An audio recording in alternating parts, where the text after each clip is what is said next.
Tersangka pencurian kendaraan bermotor yang kerap meresahkan warga Pulau Gadung, Kelurahan Karya Baru, Kecamatan Alang-Alang Lebar, Palembang, kembali diringkus polisi.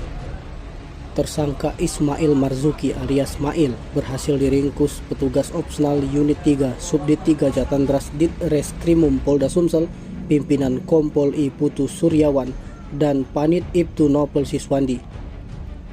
Menurut Kasubdit 3 Jatandras Ditreskrimum Polda Sumsel, Kompol Agus Prihandinika, perburuan tersangka berdasarkan laporan korban Januar pribadi, warga Jalan Pengadilan Tinggi, Alang-Alang Lebar, pada 3 Juli 2022 silam, yang kehilangan sepeda motor jenis Yamaha Frigo warna biru Nopol BG 3962 ACV.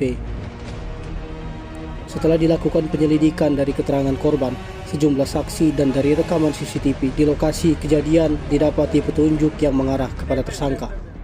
Tersangka bersama barang bukti sepeda motor Yamaha Frigo yang sudah diganti dengan plat palsu BG 9551 TV diamankan di Jalan Maijen Zen, Kecamatan Kalidoni.